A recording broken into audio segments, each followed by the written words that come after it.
What if energy-intensive manufacturers could cut costs, lower carbon, and modernize operations without spending any capital upfront? Welcome to Industry Ignited. I'm Dr. Leeanne Aguilar, and today I'm joined by David Kipling, CEO of On-Site Energy Group, a fast-growing UK energy business helping industrial companies deploy fully funded on-site energy and efficiency solutions through innovative power purchase agreements. David, welcome to the show. Thank you, Leanne. Thanks for inviting me. Now, you began your career as a chartered accountant and corporate finance professional. What first pulled you towards energy, renewables, and eventually industrial decarbonization? Yeah, it's a little bit of an odd journey. One career ended and another one started. I actually ended a career in effectively the property sector and hadn't a clue what I was going to do. And this was ended up being offered some jobs as a CFO in the innovative energy sector. Didn't like the companies, but actually liked the sector, and started realizing I could apply my corporate finance background into what was the emerging renewables sector then. So actually ended up specializing in corporate finance in renewables back in 2009-10, and then started actually taking the opportunity to combine that with the property skills and developing projects. So I sort of moved into developing wind and solar projects back in 2010-11, and that's really what launched me into the whole space. Okay, so opportunity basically presented itself. Opportunity presented, but it was a really interesting sector, and as it happened to coincide, lots of other people I've ended up, moving on to join and had seen the same opportunity around that sort of time, 2009-10, that energy was starting to decentralize, and there was such a big opportunity. I think we all know it today as the energy transition, probably, but it was the first glimmers of it really in 2008-9. Yeah. Now, you spent time working globally across factories in places like Mexico, the US, China, and Malaysia. Yeah. What did that experience teach you about the real world energy challenges manufacturers face? Yeah, well, it was an interesting opportunity. I was actually working for an American corporate at the time. I mentioned a few minutes ago that energy decentralizing was just starting to emerge. This particular manufacturer, which is based in Florida, had actually identified that as a sort of mega trend. And being a contract manufacturer, they were really interested in trying to be a manufacturer of choice for the energy technologies that were going to form part of that decentralization revolution. And so I got actually approached to join them in a corporate development role, identifying emerging energy technologies that they could effectively bring under their wing into manufacturing.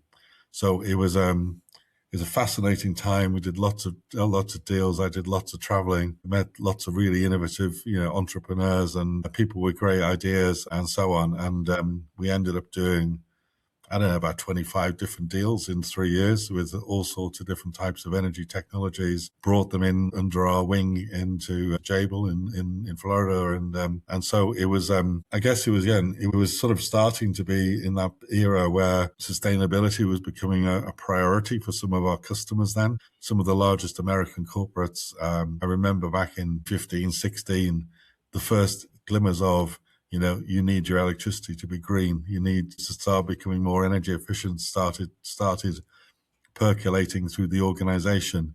And our business directors who were in charge of looking after that business had to start taking notice because customers were starting to step up in 2015, 16.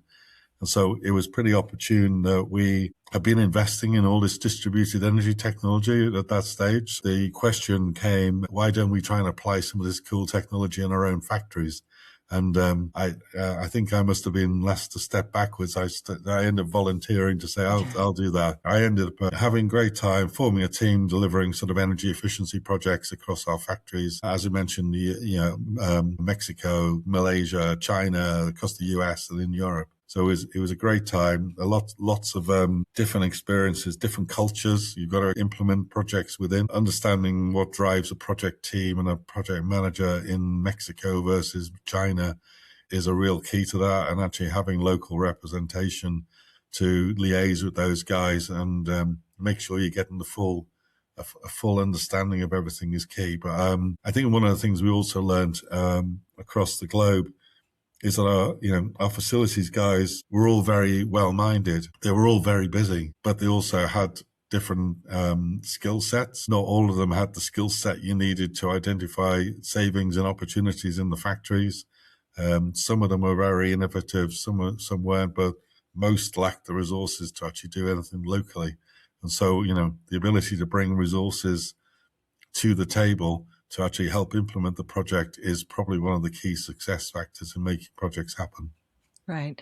How fascinating, though. That must have been very interesting times, though, getting to travel around the world as this emerging technology was, coming to be in all the different, energy sectors, like you mentioned, and getting to travel around. And as you mentioned, not only learn about the emerging technology and innovation, but also the culture and seeing how people work and problem solve in different parts of the world. Yeah, no, absolutely. And you start to realize in different parts of the world, some people don't want to admit that they've got a problem with their internal, say, infrastructure and so on. So it's very one of I think key success factors is not assuming things. Check things for yourself and make sure they're right. The key to success is making sure you've done your homework before you start trying to implement what you're going to implement on is stable and it works. So. Yeah, no, that's a good point. A lot of cultures, right? Just being able to admit certain things, or the way they go about things culturally, and the key to success is identifying that and then working with it. Good, solid project management. I mean, those core skills go a long way anywhere. So yeah. So you've said one of the biggest issues was that great energy projects often got shelved because of payback criteria. Yeah. When did you realize the real innovation wasn't just technology, but the funding model? Yeah, I mean, I come across it all the time now still. Only last week, I had a company saying, they've got an internal payback criteria of 2 years. And it's pretty difficult to actually, apart from really low-hanging fruit type easy, quick wins, it's pretty difficult with any infrastructure to get a payback of 2 years. It really doesn't exist. And I think I was fortunate in Jabil. I was operating at VP level, so I got access into treasury guys, legal guys, all the people who were making the sort of really key decisions around the reporting. We were a New York Stock Exchange listed company, so it was great to get to talk to the people who were really involved in the inner workings. And fundamentally, what's behind a 2-year payback is actually somebody in treasury probably looking after the investment rating of the corporate and trying to manage the balance sheet within certain parameters. Mm-hmm. And so almost it didn't matter how good the project was, if how cash rich the business was. Often it came down to the bond rating or the investment rating of the business and, commitments the business had made to investors about capital expenditure, for instance, in the year. There might be a cap agreed with investors that they don't think you're going wild investing in capex and so on. And so it sort of really, really occurred to me that 2-year payback is a simplification often for people who don't need to know the full reason why a business isn't spending all those hundreds of millions, billions sitting in the bank. It's about credit rating and it's about bond rating and the rates they borrow money at. And that was what we had in our California facility, actually, on-site generation from a fuel cell company who'd put it in without capex for us on a 10-year power purchase agreement. And, I think at that point I became aware of it, and then maybe it's the accountancy background in me, but suddenly the penny dropped that actually if we could bring in external capital, do it off balance sheet, which was, a really critical thing. And that was at the time we had very conservative financial accounting guys in our accounting team. Enron was 5 years old or something like this, and so the people were very, very nervous about the accounting aspect of these things. Right. But if we could bring third-party capital in genuinely and deliver an off-balance sheet solution, it was a way to allow longer payback projects to proceed. And fundamentally, that's what we do today. We often see a fantastic project that delivers really significant energy savings, significant carbon savings, but it may have a 3.5, 4.5, 5-year payback. and that would ordinarily sit on the shelf and not happen. We enable those things to happen by us funding them and delivering the benefits as a fixed amount of price per kilowatt that we deliver, which is actually, I should stress, at a rate that's lower than the corporates already pay. So they get savings straight to their P&L. Yeah. And they don't have the financial hit of going through CapEx and all the reporting aspects that relate to that. So off-balance sheet third-party financing unlocks a lot of sustainability projects. Right. And so does your ability to create these different funding models set you apart? Does it differentiate you in the industry? I think they're very common in, say, single technology solutions. So you often heard about, free solar on your roof and solar PPAs. And I think a lot of institutional investors are comfortable with known technologies and a single technology. I think what sets us apart is that we do multi-technology solutions, where we include energy efficiency solutions, heating solutions, infrastructure upgrade solutions, around things like electrical infrastructure under the same funding structure. And so, it allows a lot of things to be done that aren't just a single technology. I think from that perspective, we're fairly unique. Also our funding source, we're a lot more flexible than many, because many go back to effectively institutional funding for them. Yeah. They're often bound by institutional financing terms, and those institutions are looking for 20, 25-year agreements with quite stringent terms on them. My experience is most corporates don't really want to commit more than 10 years. Maybe they'll stretch to 15. So there's a bit of an impasse already between institutions and manufacturers. We try to be on the side of the manufacturers and give them structure they can accept and make real difference in the way they operate by having much more efficient infrastructure they operate on. Yeah. Now, David, when you left Jabil and founded On-Site Energy, what was the original vision, and how was that vision, or how has it evolved as the company has grown? The original vision was, I'd seen the opportunity in Jabil. At the time, I saw an opportunity to potentially cut our energy bill by half. Reasonable size investment. It wasn't going to happen through a sort of third party, that scale through a third party finance option at the time. I think we'd spoken to a number of other companies and identified the same challenges. I think fundamentally where it's changed though is we've maybe got a little wider. I think we understand the scope of what's driving companies more today. At the time, there were no such things as science-based target initiatives, and many corporates hadn't committed to decarbonization goals when I left 2018, 2019. It was, and we've seen the uptake of commitments to decarbonization goals since sort of 2022 to 25. So many corporates now are starting to enter the first real milestones in those commitments. There's a 2025 commitment, there's a 2020, 2030 commitment coming up. Yeah. And many of them, I think, had maybe not appreciated how difficult some of those commitments are to meet, and they don't have solutions for those commitments. So we're sort of, I suppose, adapting our model to helping recognize more the sustainability journey people are on, and the fact that we can help them more on that sustainability journey. And I think one of the other factors that's happened in the last 3 or 4 years is we obviously had the invasion by the Russians, and what happened to energy prices as a result of that. Particularly in Europe, we've got high and sticky high energy prices, much higher than you see in the US. So, and that's caused a lot of pain. So there's, a lot of businesses who are in tight margin sectors, a lot of the manufacturing sectors like food manufacturing and chemical manufacturing, particularly sort of commodity chemicals and so on, are really squeezed and are really feeling the pain of energy in Europe. And so, again, one of the key messages we've really adapted our model to is that what we're doing is actually helping businesses become more competitive, actually preserve jobs in the locations they're in. Rather than jobs going off to another country where the energy and operating costs are cheaper. So it's really resonating with local manufacturing sites that actually we can make a real difference to preserving that factory on the site. So it's not just sustainability in terms of carbon emissions and so on. It's actually sustainability in having an operation there and preserving the hundreds and maybe thousands of jobs that rely on that particular site. That I think is one of the main evolutions.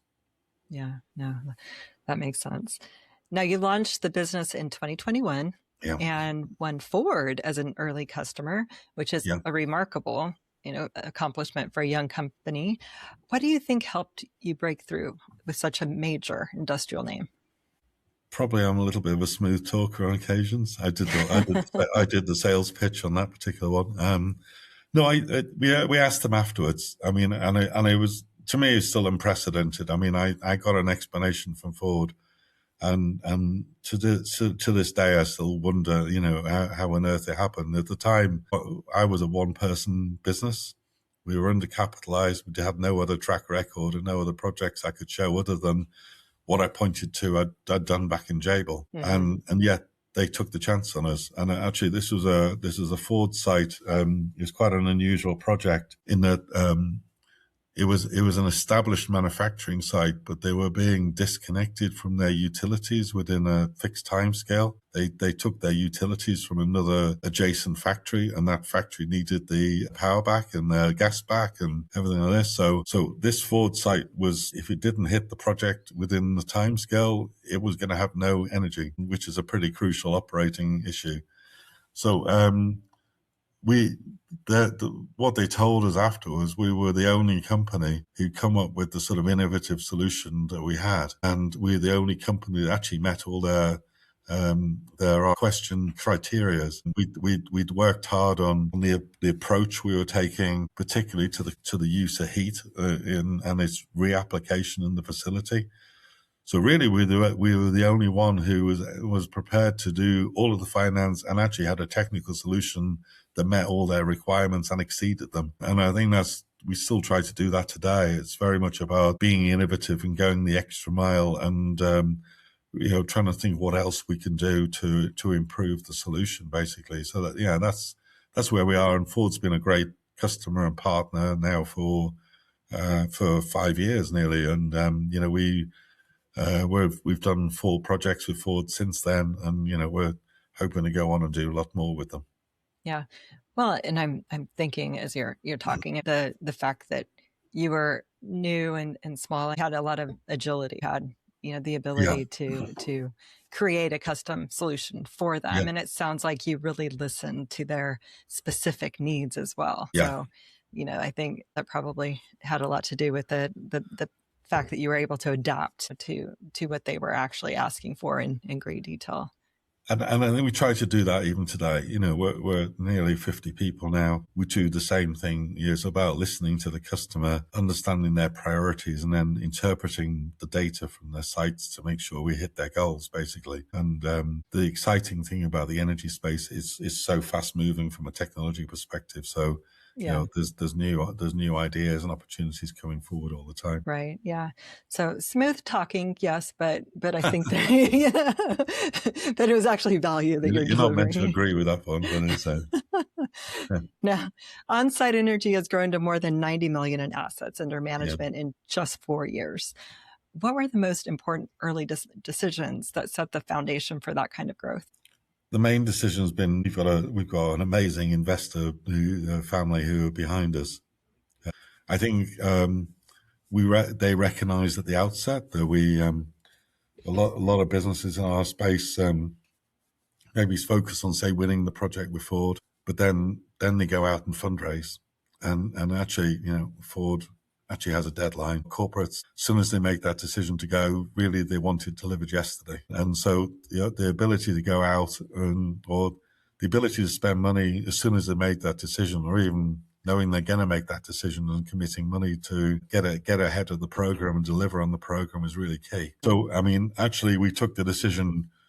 One of the inhibitors that we'd sort of seen before was just the speed that the banks move at.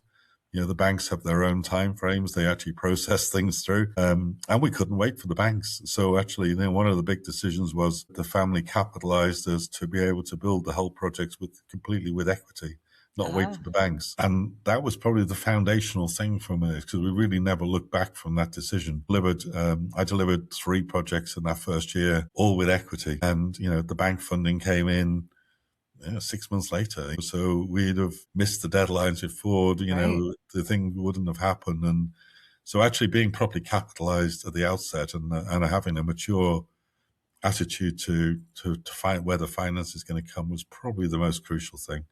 You're asking large industrial businesses to trust a relatively young company with critical energy infrastructure. How do you overcome the credibility hurdle when buyers naturally lean toward established giants? If ever you've read Michael Moore's book, Crossing the Chasm, it's often used in the software sector. It's, I think, a classic from Silicon Valley, the Crossing the Chasm thing. It was something that was drilled home to me when I was at Jabil. Every product goes through an innovation cycle or an adoption cycle. And, the first people who adopted the things are the absolute people with, absolute tech nerds and innovators who were willing to try a product even though it's, untested, unproven. And that's where we are. Energy services and energy as a service is a product that's been going through an innovation cycle. Mm-hmm. We started off, and really what we had to do was identify those companies at that stage that were prepared to take a risk on us, and and had a need that they needed to fulfill and couldn't find another way to fulfill it. So that was the sort of limited market that we had available to us at that time. What we've done since then to breach that credibility gap is done a lot of things around thought leadership and getting articles out there about how companies can address their energy requirements. We've broken a lot of stories on new approaches and new technologies. And of course, now we've got a lot of reference sites. And so there's nothing better than actually bringing prospective customers to a site you built and them realizing they could have one. And it's quite different in their mindset to what they'd expected. And actually to speak to the facility manager of the place we've implemented it, and for him to tell them that his experience of working with us and, how well the system is working and so on is just absolutely invaluable. I think of the first open day we had at Ford, actually, I think we sent out something like 70 invitations. We got 50 acceptances.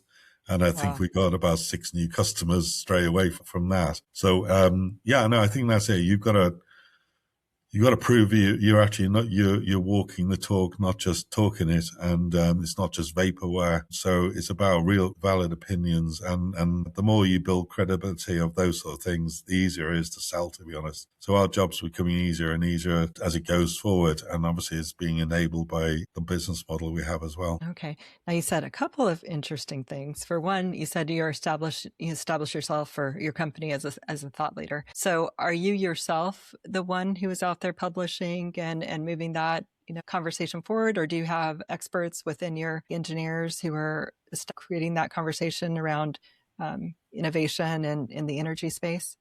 It started off as me, and obviously I'd had the background in Jabil and investigating all these emerging energy technologies, so I had quite a good background to call upon. What's been really nice is we've actually we've taken on a lot of engineers in our team now, even some younger graduates from universities and so on, and it's been fantastic for them to start writing these articles. The team discusses the things we want to put out as themes now. So it's not just driven by me. We see opportunities in the market. We get briefings on regulatory changes coming our way and things like this. So, we've got a lot more to talk about now. But no, it's about staying topical, and understanding the needs of our customers and giving them advice, related to that. So. Yeah, no, it's a great marketing strategy, and I mean publishing those on whether it's your website, blog, press release, or distributing it throughout newsletter, etc. But that's a great strategy to establish yourself. Starting to appreciate the value of podcasts as well. Yeah, podcasts. It's all about content these days. It's how people find you, and it's that credibility score, right? It is. Absolutely. Exactly. Now, you've described your company as more agile and entrepreneurial than larger competitors. In practice, how does that agility translate into better outcomes for customers? Yeah, we try to pride ourselves on speed of response. So ideally, and we hear this because we've recruited a lot of people from larger companies. We can typically turn around data and go back to a customer with a proposition within 2 weeks.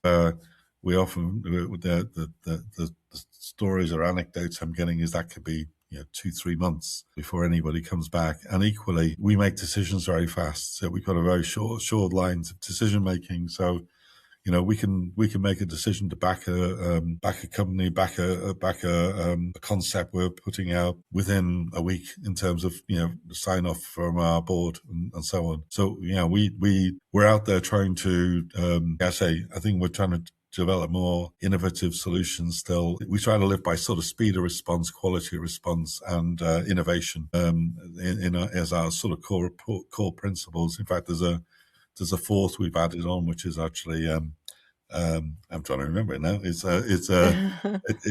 about improvement as well. So trying to improve the project we've done during the life of the projects as well. So we're trying to better them. So we try to live by those principles. We actually have KPIs to track ourselves against those principles, and we try to make sure that whatever we're doing in the organization as we grow, we try to stay true to those principles. Yeah, it's about speed engagement and quality engagement, so that people understand it. Speed, quality, and like you said, those KPIs, being able to track your outcomes. So it's not just, it's talk, it's actual tangible results, right? Yeah, exactly. You mentioned that you have open houses or tours that you do like at a site after. And so there's not a security issue, or companies are open to that? Yeah, we've generally got a secure, we've got a compound or something that our host company has allowed us to have. We generally lease that area. Uh-huh. So, of course, the sensitivity about going within the factory, and you don't want, there's obviously sensitive manufacturing processes can be going on. But generally, we're located outside of the main building. We have a compound round the back, and our energy center is usually within but it's usually within a secure perimeter that the factory's in, so that we don't have problems with strangers wandering into our facilities or anything. As we lock our facilities anyway. But it's usually by prior agreement. We're just for instance doing an event in a week or so at a customer site. We're hosting actually the whole of the Society of Motor Manufacturers in the UK coming to a motor site, a manufacturing site. And of course, there's commercial sensitivities there, but we've agreed the program and where they can be taken and what they can be seen, shown, and so on in terms of the equipment we've implemented. But we find most of our hosts are quite proud of showing off what we've done actually. So. Okay. Yeah, I guess it benefits them to show off their capabilities as well. I think it's a brilliant marketing strategy as well to invite people to an event and show them what you've created and the capabilities. I think often company directors or sustainability don't have a clear mental picture of what it is you're proposing to them.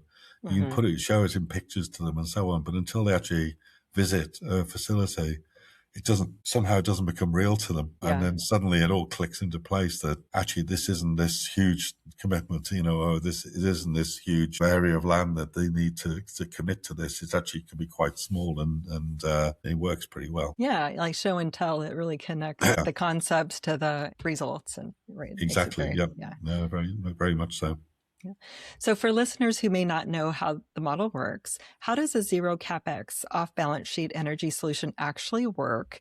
Like you were mentioning, that strategy before. And why is that so compelling for energy-intensive manufacturers? So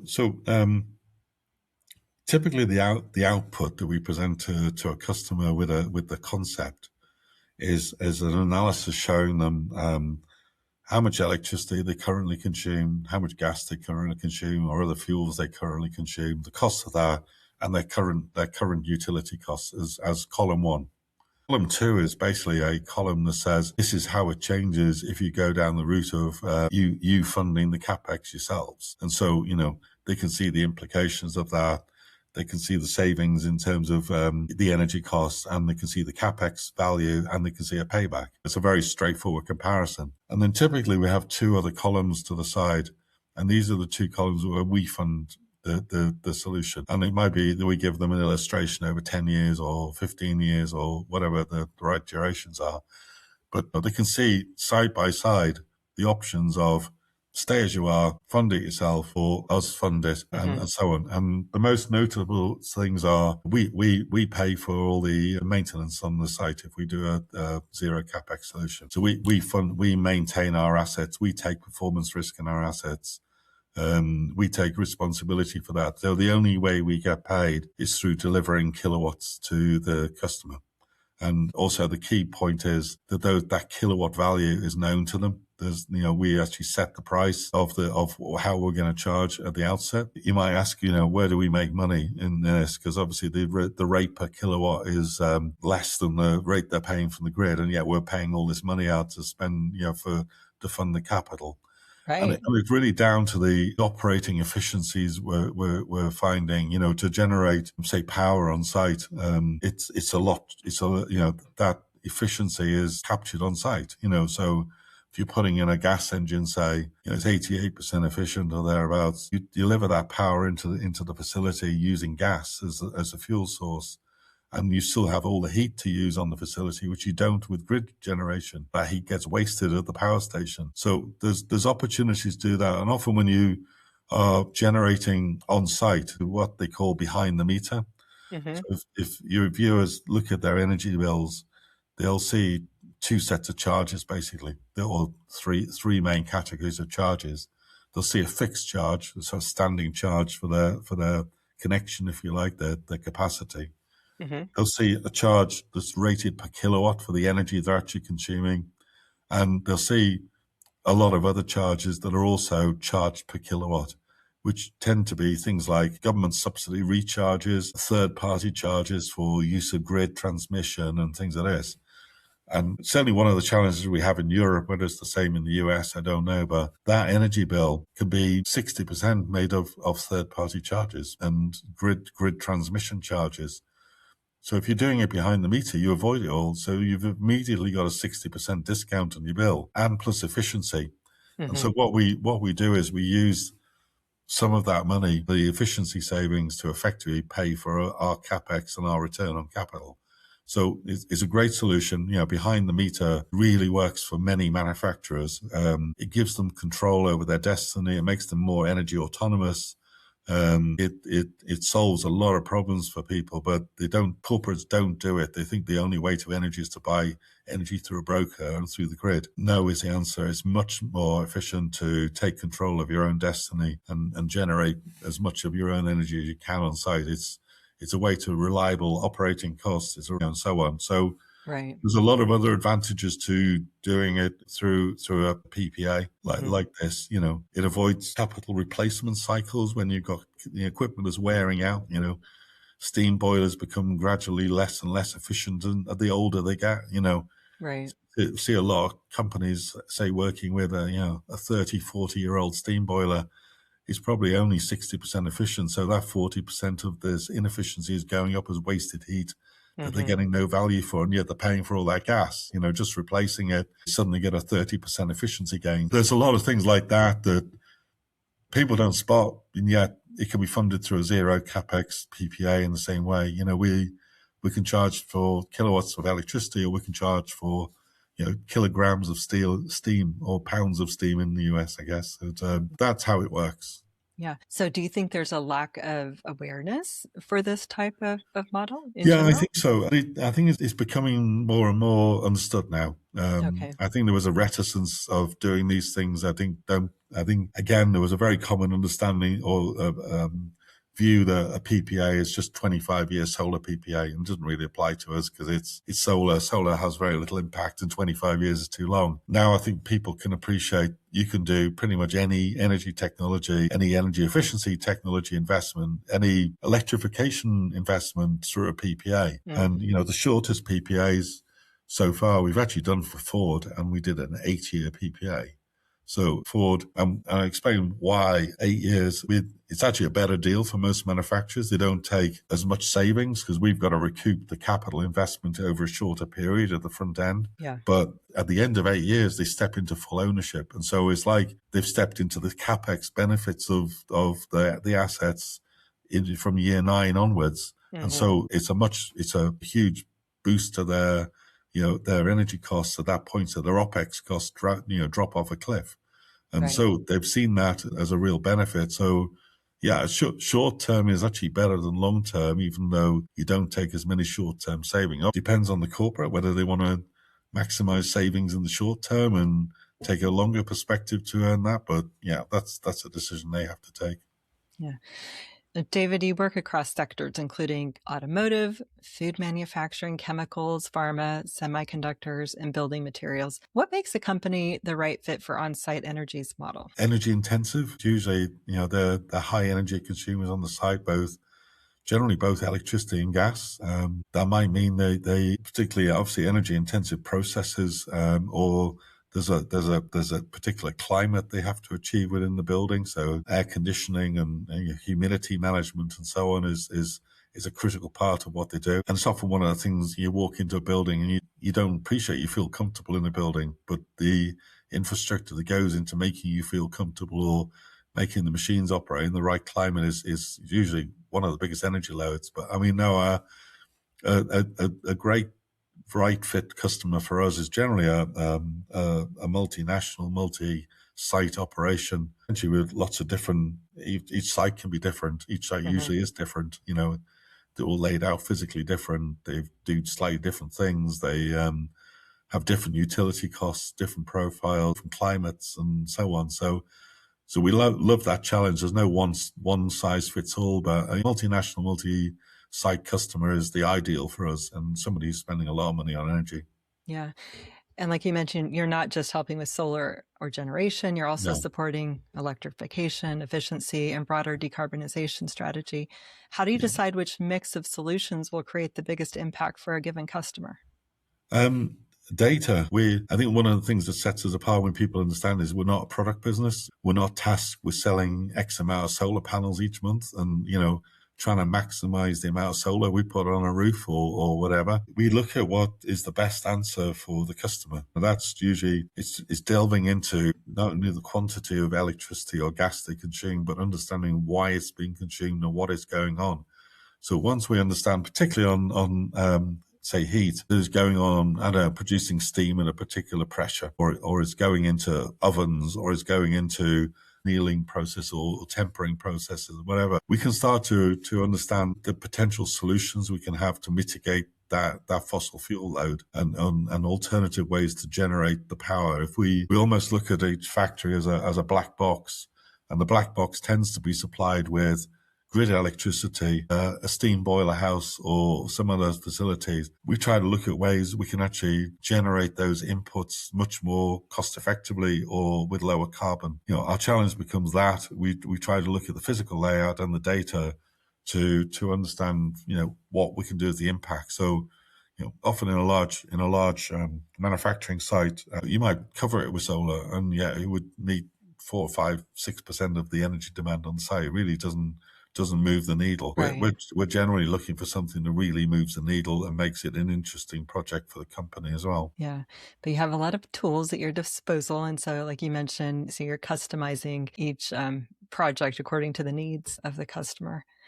Now, you've also mentioned helping major customers work into their supply chains, especially around Scope 3 emissions. How big of an opportunity is that? And how does it change the role you or your company can play? Maybe some of you might not be totally familiar with Scope 1, 2, and 3. Scope 1 is generally sort of fossil fuel, gas-based type emissions where you're burning, fuel oils and gas and so on in your factory, physically on site. Scope 2 is sort of brought in basically grid electricity and so on, the quantities and the carbon intensity of that is being supplied. Scope 3 is basically the emissions from your, shall we say, non-site activity. So typically it's transportation, but it's also supply chain. So many corporates define, I think it's one of the scopes, and is maybe less defined than others about how far you go. And depending on the corporate policy, some of them take a lot of responsibility for the carbon footprint of their entire supply chain. Wow. Some of them limit it to port movements or whatever. But certainly a lot of our automotive clients take the supply chain emissions quite seriously. But it's also many people's sort of decarbonization so far has been focused on Scope 2 and Scope 1, either buying offsets, which is not a great long-term strategy, or actually doing energy efficiency projects on Scope 1 and 2. Generally, Scope 3, they're at a much earlier stage in terms of their decisions on what to do. And, the challenge you've got there is you've actually got to measure it first of all. So actually you've got to get the collaboration of your supply chain to report in a particular way. You've then got to start tracking it. And also you're not in a position to make the supply chain make changes quite often. It's down to that company in the supply chain to make the investment decision to do something or to Right. identify something. So certainly some of our larger customers now who have very mature, sophisticated supply chain programs, so things like in the automotive sector, they have supplier days now where they bring suppliers in and maybe run them through all their sustainability goals and, explain the support they'll give them towards achieving sustainability goals. And some of those are now starting to refer us in because, we're effectively a free method of putting innovation into the supply chain and us funding the measures for the supply chain to adopt as well. So I think that's how we're starting to be recognized and used as a really valuable partner for decarbonizing supply chain as well, and doing the same job we do with the principal customer, but actually just a level down. Yeah. Okay. Yeah, that's very interesting. That was all new to me, learning about the different scopes. And yeah, it's like, okay, how do you become responsible for, reducing the emissions of your supply chain? But that makes sense. You bring them in and you educate them and you Yeah. offer them resources and Yeah. services like yours. Yeah. And an example also, I mean, we worked with a bakery client recently, and we spotted some temporary refrigeration units on site. So they were actually freezing goods that are coming out of the factory, putting them onto pallets, freezing them, and then there's a constant stream of lorries coming in and out. And it turned out, they had a tiny capacity on site for storage. Hmm. And yet they had something like 11,000 pallets in cold storage about, 15, 20 miles away. An example of scope 3 emissions is all those lorry movements that they're going backwards and forwards, and all that third party cold store energy emissions cost is part of their scope 3. So as an example, we actually came up with an alternative strategy, which was to build them a bigger cold store themselves on site. And so, which actually gave them much more production flexibility and ability to hold, key ingredients, which they otherwise couldn't. So we actually could save them 97% of their scope 3 emissions and save them a couple of £1 million in cold storage costs. Hmm. So that's an example when you start thinking a bit more laterally Yeah. about the sort of the things that can be done to improve business, but also reduce scope 3 emissions. Yeah. No, that's very significant. Now, OnSite is expanding into Ireland, Germany, and wider Yeah. Europe. What are you seeing in those markets, and what has to happen operationally and strategically to scale successfully beyond the UK? Yeah, I mean, we see similar patterns in those markets. They're all generally high energy cost markets.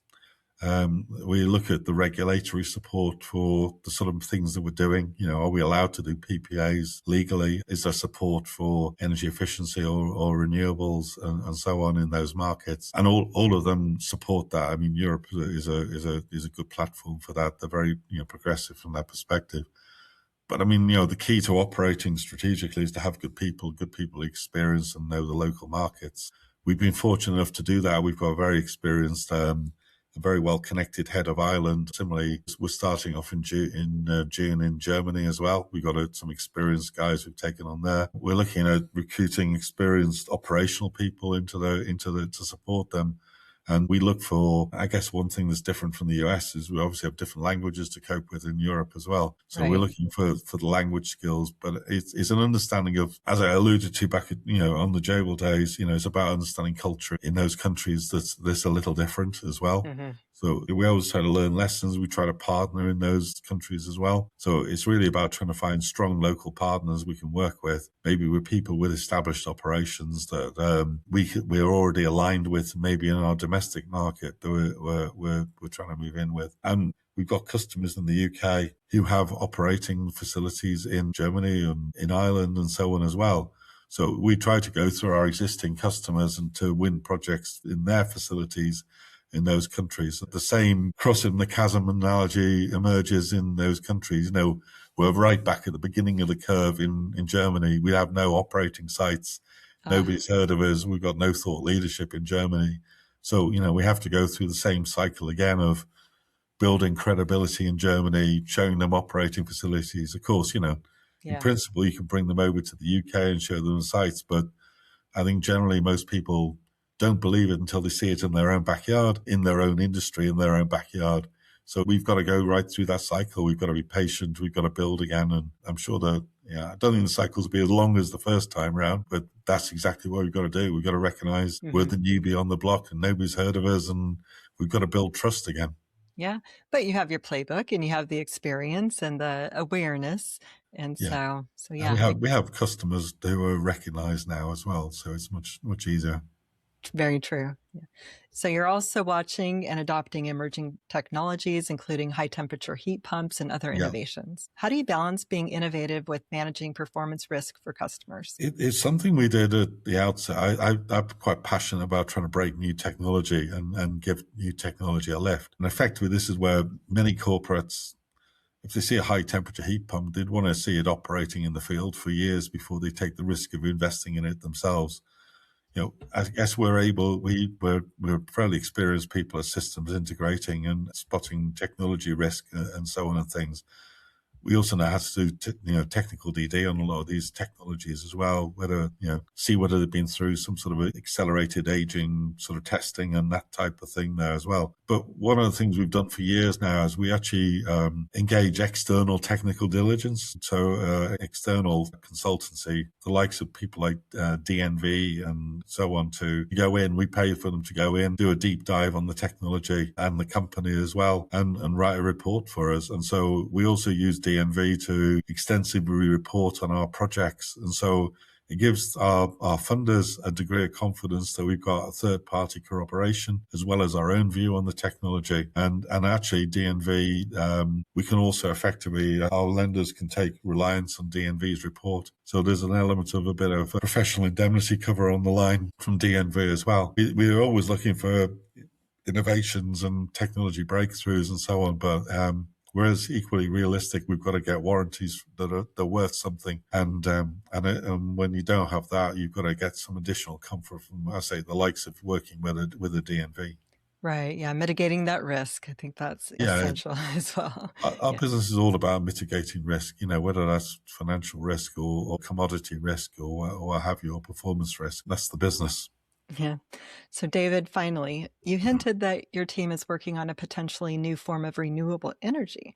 Without giving away anything confidential, what excites you most about where energy solutions are headed over the next 3 to 5 years? I think there's a lot of boundaries being pushed now. Energy technology is probably changing faster than it's ever done in the 15 years or so I've been tracking the sector now. Seeing tremendous things, but I'm starting to see more thinking of integration, sort of end-to-end solutions. So, a great example of that is something like carbon capture. People talk about carbon capture as an end solution, but the reality is, what do you do with the carbon once you've captured it?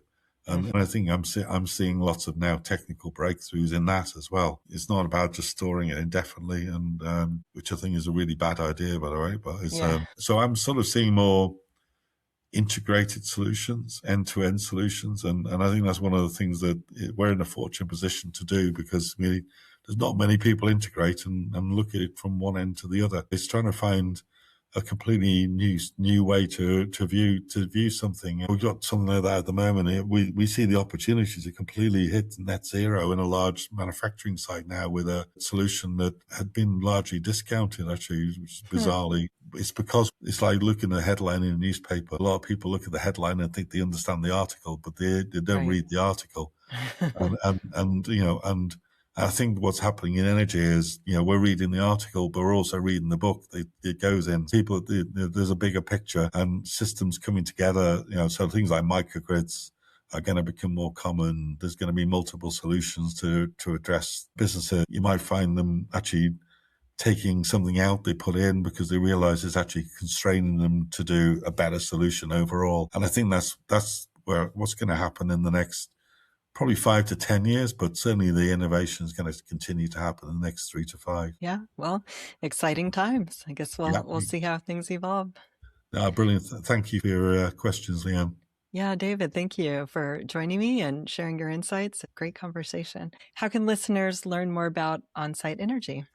come and have a look at the website. We're at www.on-site, that is, .energy.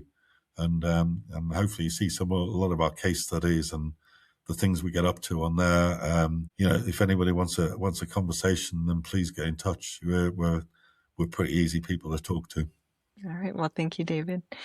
And to everyone listening, thank you for tuning in to Industry Ignited. Be sure to subscribe and join us for the next episode. Until next time, stay bold, stay curious, and keep igniting industry.